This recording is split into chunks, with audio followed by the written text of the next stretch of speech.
adegan-adegan gitu lagi. Jamaah! Baik, sekarang saya mau ngasih kesempatan untuk jamaah yang ada di studio. Ini kesempatan nih yang mau nanya akan dijawab sama guru-guru kita. Jadi yang mau nanya boleh angkat tangannya. Siapa yang mau nanya? Masya Allah. Oh ibu deh, kalau yang lain angkat tangannya biasa doang. Ibu ini angkat tangannya sambil mingkep. Saya. Karena ketua majelis taklim. Oh jadi silakan Bu boleh berdiri Bu. Namanya siapa, dari mana? Assalamualaikum warahmatullahi wabarakatuh. Waalaikumsalam warahmatullahi wabarakatuh. Saya mau tanya sama Pak Ustadz Sam nih. Baik, bismillah. Pak Ustadz, Iya, Bu. saya punya ponakan nih ya. Oh iya. Waktu masih kecil saya lihat Insyaallah. anak ini laki, ponakan saya laki. Laki, Tapi ya waktu Laki masih banget. kecil nih, iya betul. Suka main boneka. Iya. Oke. Kalau dipakein baju laki-laki dia nggak suka. Kadang suka pakai selendang lah, main boneka, main yang perempuan itu. Suatu hari saya datang lagi ke rumah itu lagi, ternyata sudah besar mereka pakai pakaiannya seperti perempuan lagi. Waduh. Pakai lipstik Jadi, ya? nah, Pakai lipstik nggak? pakai anting, Artinya berkembang ya Bu, berkembang. iya. Sepatunya pun pakai bunga, Allah. pakai ya macam-macam lah. yang Macam-macam menyerupai. ya, jadi Ya, kewanita-wanitaan jadi seperti ya. perempuan. Terus gimana kalau kita sebagai orang tua, kita harus bersikap seperti apa? Dan supaya kalau kita sebagai tantenya ini, Ya. kita harus menasehati Masya Allah. anak ini supaya mereka tidak tersinggung. Gimana nih Pak Ustadz? Masya Allah bagus sekali pertanyaannya, tepuk tangannya dong. Terima kasih Ibu untuk pertanyaannya. Ini penting sekali nih untuk para orang tua juga harus kita simak ya. Yuk kita dengarkan tausiah dari guru kita Ustadz Syam. Silakan Ustadz.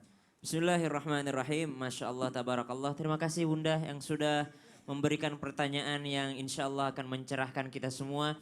Maka yang kita bahas hari ini adalah kita akan memperoleh surga ketika kita taat terhadap larangan daripada baginda Nabi Muhammad SAW.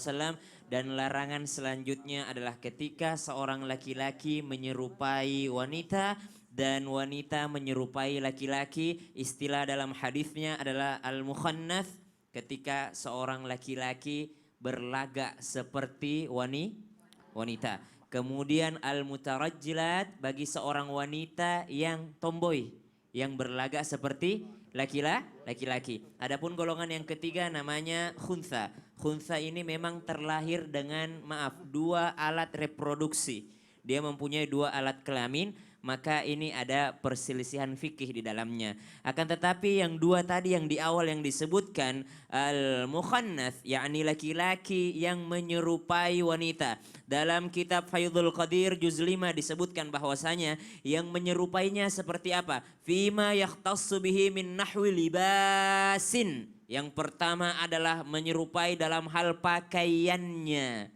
Dalam hal pakaiannya. Kemudian yang kedua wazinatin, kemudian perhiasannya, termasuk lahwin tadi, termasuk permainannya tadi, boneka-bonekaannya tadi, maka itu yang dilaknat oleh Allah Subhanahu wa taala. Kemudian yang ketiga, au kalamin, atau dalam hal pembicaraannya, au ghairi dzalik, atau daripada hal yang lainnya. Jamaah.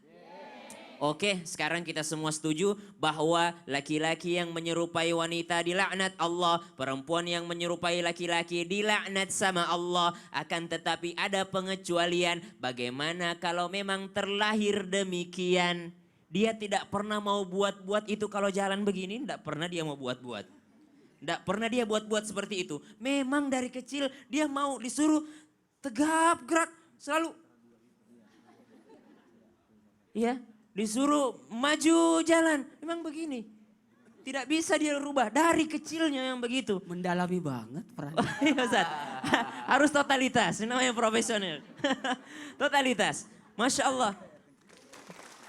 Di sekolah memang dari SD ketika disuruh hormat laki-laki, hormat gerak semua begini. Tapi ketika disuruh hormat gerak begini. Ya, maka yang seperti ini maka diberikan keringanan. Kalau memang dari awal dia seperti itu dan dia tidak punya syahwat kepada perempuan, maka Hanafiyah, Hanabila, Maliki semuanya memberikan rukhsah kepadanya.